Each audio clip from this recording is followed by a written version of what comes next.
I'm Julius Bailey. For those who've never met me before, I'm your facilitator for this course. I want to thank you for those who have turned in their work so far. I'm looking forward to reading it today, tomorrow, getting some feedback to you.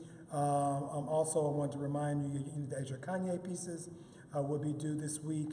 So, pay attention to it. Have fun with it. Don't get too serious. Have fun with it. Just take a position, articulate a position, read the op-ed pieces that I had you read, and enjoy it. So what I want to do now is take about 20, 25 minutes of your time. I'm going to do this video today, probably, send you a couple more this week and maybe one next week, just to kind of give you some explanation about some of the things you're reading or some of the ways we're going to approach certain assignments. So today I want to talk about how I want to organize this course.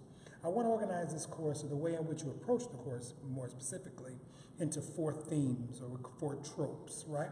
And that way, as you look at videos, as you read or listen to music, as you read articles, as you think about the culture as a whole, you can think about it at least through these 4 philosophical tropes, right?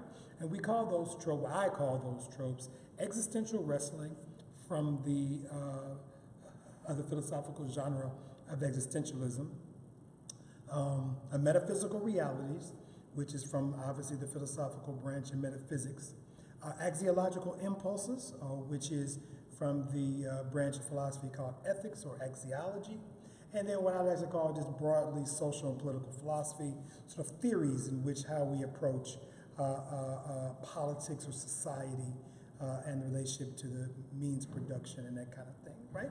So those are our 4 themes of the course, right? And as you see on my little board here, I call them existential wrestling, metaphysical realities, axiological underpinnings, and social political theories, right? So what am I trying to get at? What I'm trying to say is that as we understand hip-hop as a genre, as it developed within a certain social and political and economic context, right? So if we're looking specifically at the Bronx, New York as its origin, or just in general, urban America as its backdrop, what we're looking at are the ways in which certain individuals have to live within certain political and social contexts, right? And so the music, the dance, the DJing, the partying, the language, the fashion, all of that is couched within the backdrop of what's going on in the world, the way in which primarily black and brown bodies are being looked at and how these bodies are reacting to the world around them.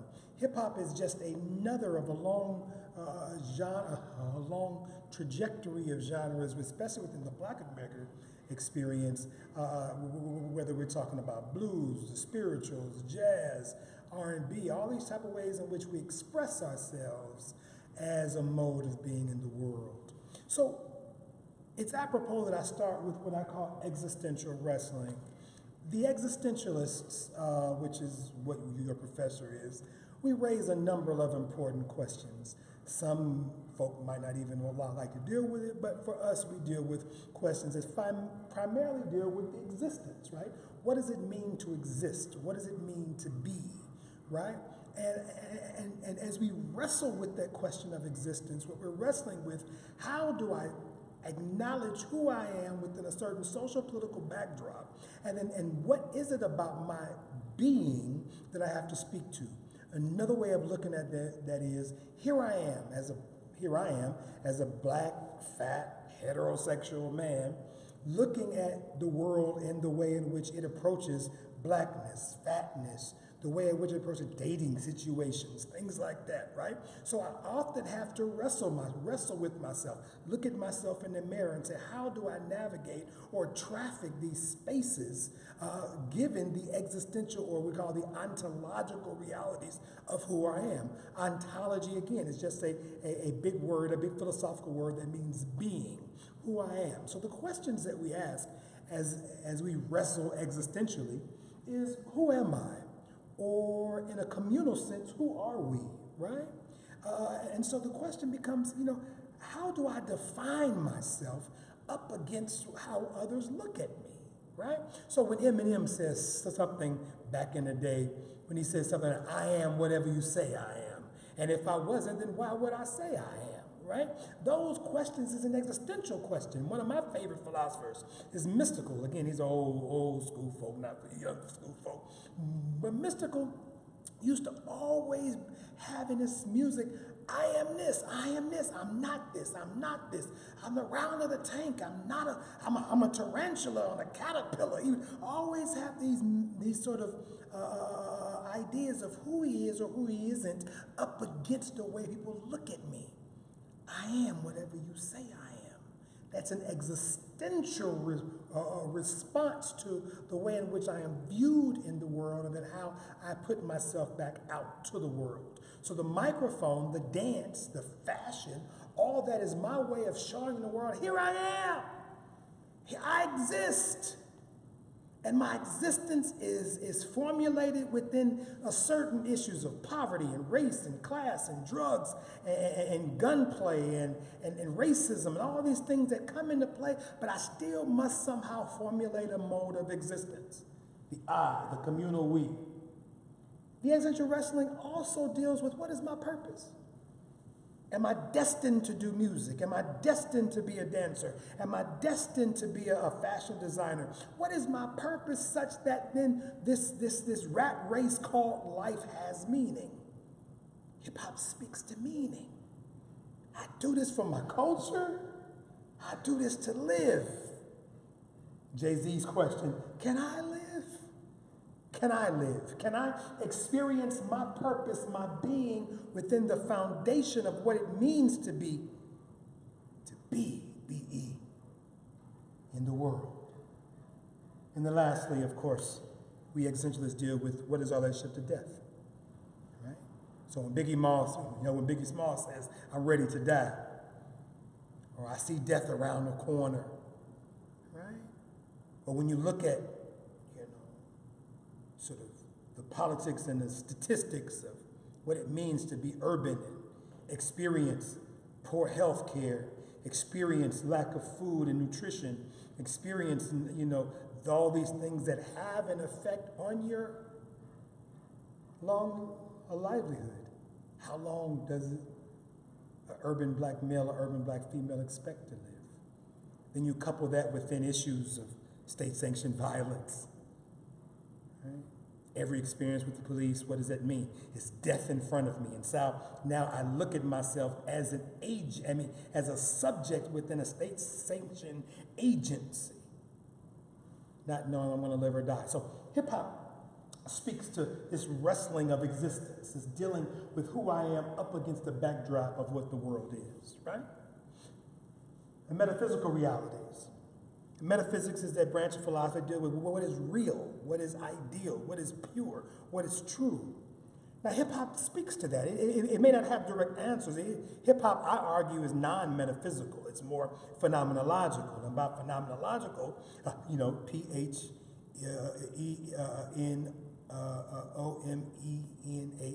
On the room on the board, but by phenomenological, it means it examines the existence of the world, the experiences of the world. It isn't just purely in my head.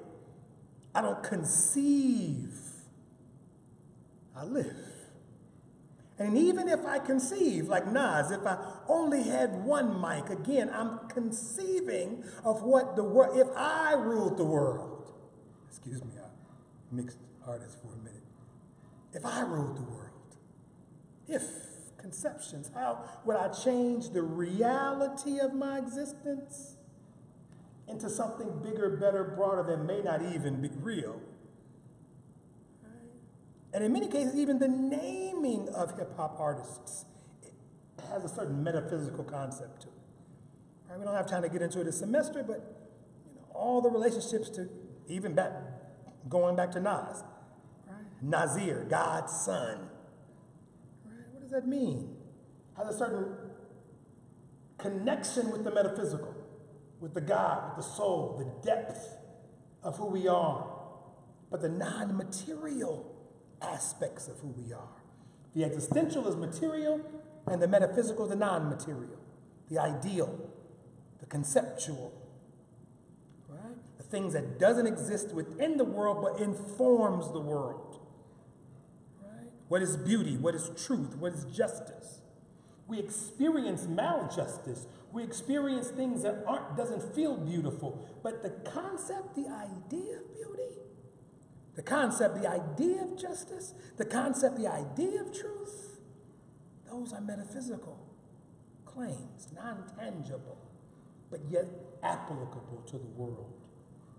So what is real? What is imagined? What is true? How do we look at God? How do we look at the soul? These are metaphysical questions. So when you see hip-hop artists addressing these questions or responding to it vis-a-vis their clothing or their frameworks, right? I am God's son. I'm a 5%er. I'm operating within my third eye. Right? These are metaphysical claims we need to hold on to. Axiological underpinnings. Ethics, this is the big thing, right? Because there's a sense to which that the word now they call trap, right? Back when we were young, they called it just the hood, right? But there's trap moralities and trap mentalities, trap proclivities and trap understandings and rules of the trap. These rules are based in certain axiological shoulds and oughts. Now, it may not fit within the grand scheme of sort of normative behavior. What is right, what is wrong, what is good, what is bad, what is evil. Oftentimes, all trap issues are seen as evil within an American context, as if somehow America knows nothing about drug abuse, drug use, violence, eminent domain, protection of land. Isn't this what America was founded on? Thuggish realities and thuggish behaviors. And so when urban America speaks and articulates that language, now it's pathological. But historically, it's the foundation of who we are. As Native Americans, punks jumped up to get beat down. We're taking over your land. What ought I do? What is the right thing for me to do? How is I'm just, what Biggie Small says, I'm just out here trying to get food to take care of my daughter. But Biggie, is that the right thing to do? I'm just, what the Migos say about flipping and the stirring like a stir fry, whatever it is, right? As you can imagine, I'm not a Migos. Well, actually, I like the Migos. They all right, but they ain't really saying much to me. But if we go deeper, what it's saying is that I'm creating certain capitalistic realities to address my existential condition that you may consider axiologically wrong. But I'm just out here trying to live. Can I be happy? Happiness. How does one gain happiness of the good? I mean, how does one be good and be happy at the same time?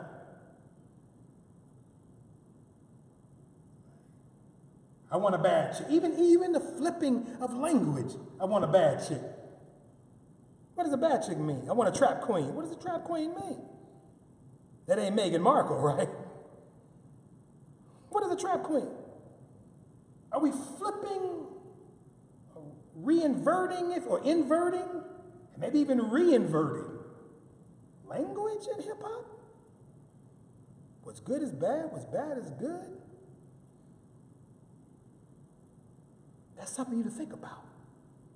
Again, I want you to have the freedom to be vocal and critical, no question, but at least you have to get into the minds, the heart of what are their axiological underpinnings. What is giving them the very trap morality or the trap mentality or the hood proclivity or the gangster understanding in which they got from their mama.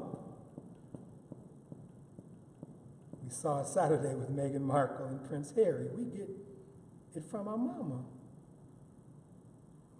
My country, 'tis of thee, sweet land of liberty. We sing that song.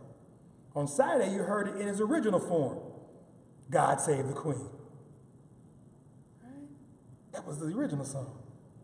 Well, of course, God Save the King, and then the Queen, they switched the language because Elizabeth. But I digress. The point is, the hood ain't make this stuff up. Dealing with who you are and how you wrestle with what goodness and truth is. We need to ask the philosophical question, why? I think that was Jeezy, right? Why? Why? Lastly, and probably most poignantly, we think about even current artists like J. Cole, Common, others, popular artists, you got a lot of underground ones. They're just engaged in all the isms. Racism, sexism, capitalism, maleducation, malnutrition, stuff like that. Chance the Rappers and others. Kanye, we be real about it.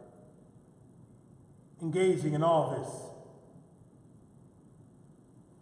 What does it mean to be a black man in the Benz? It ain't nothing but a nigga in the Benz in America. That's Kanye. How are we addressing, how is hip hop addressing racism, sexism, capitalism, educational attainment, whatever it is? The question you need to ask is, what theories are they actually trying to postulate, or what theories are they actually identifying under as they engage in these questions? Looking at the world. It's like a jungle sometimes. It makes me wonder how I keep from going under. Why is it like a jungle? Sometimes I'm wrestling with why I don't fall into death. But how am I doing that? They say broken glass everywhere. People pissing on the stage and they just don't care. Like, what is Grandmaster Flash analyzing? So maybe that'll be your first assignment.